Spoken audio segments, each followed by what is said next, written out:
The first group of Canadians has left Gaza amid the ongoing Israel-Hamas war.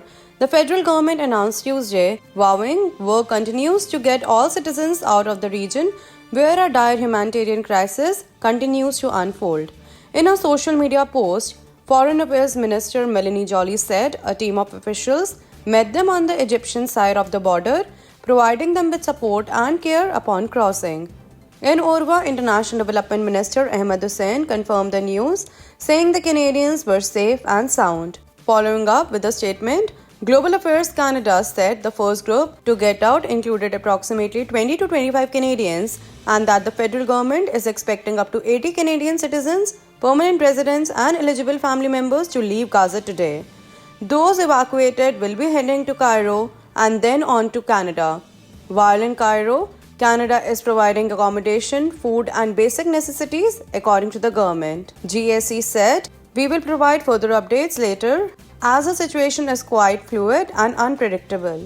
Without offering specifics on how many days it might take to see all Canadians evacuated, Hussein said he is hopeful that this first group will build the momentum to get the rest out of them. He said, "We are very happy about that. It's a result of weeks and weeks of work in the region with our allies. And we will continue to work hard to get the rest of the Canadians who are stranded in Gaza out." This comes after progress to get Canadians through the Rafah border crossings stalled over the weekend as the border was closed on November 4 and 5 and just reopened Monday. Today, a list of approved evacuees from the General Authority of Border Crossings in Gaza included names of approximately 80 people connected to Canada, including both Canadian citizens and dual Palestinian nationals.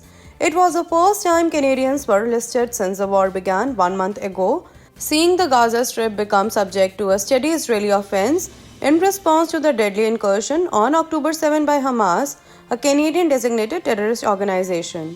GAC has said it is aware of reports of 4 Canadian citizens crossing the Rafah border with a third party. Minister Joly said she is looking forward to seeing all Canadians evacuated in the days ahead, calling it the government's top priority. Israeli Prime Minister Benjamin Netanyahu said Israel will have overall security responsibility in Gaza for an indefinite period after its war with Hamas and expressed openness to little pauses in the current fighting to facilitate the release of hostages. His comments in an interview that aired late Monday on ABC News offered the clearest indication yet that Israel plans to maintain control over the territory that is home to some 2.3 million Palestinians.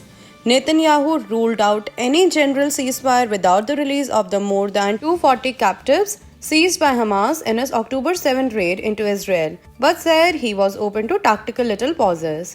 US President Joe Biden had raised the need for humanitarian pauses directly with Netanyahu on a call earlier Monday, but no agreement was reached, the White House said.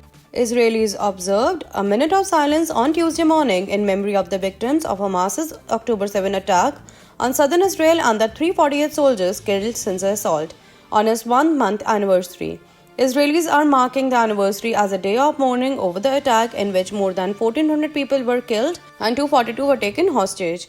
The 1-month anniversary is a milestone in the timeline of Jewish mourning. US Secretary of State Antony Blinken shifted his intense diplomacy on Israel-Hamas war to Asia on Tuesday with an appeal for the Group of 7 leading industrial democracies to forge a consensus on how to deal with the crisis. As he and his G7 counterparts began 2 days of talks in Japan, Blinken said it was critically important for the group to show unity as it has over Russia's war in Ukraine and other major issues and prevent existing differences on Gaza from deepening. He told Japanese Foreign Minister that this is a very important moment as well as for the G7 to come together in the face of this crisis and to speak as we do with one clear voice. Pakistan has sent a second plane load of relief goods for people in Gaza on Tuesday, the foreign minister said. It said the humanitarian assistance consisted of hygiene kits, medicines and food. Foreign Minister Jalil Abbas Jilani expressed Pakistan's full solidarity with the Palestinian people and condemned Israel's bombardment of Gaza. He said Israel was targeting civilians, including women and children, and demanded an end to the strikes. The number of Palestinians killed in Gaza has risen to 10,328, according to the Hamas-run health ministry. It said 4,237 Palestinian children have been killed since the conflict between Israel and Hamas broke out on October 7th. It said 25,956 others in Gaza have been injured, and the vast majority of Palestinians have been killed by Israeli airstrikes that have pounded the enclave last month. Roughly 1,100 people have left the Gaza Strip through the Rafah crossing since Wednesday under an apparent agreement among the United States, Egypt, Israel, and Qatar, which mediates with Hamas.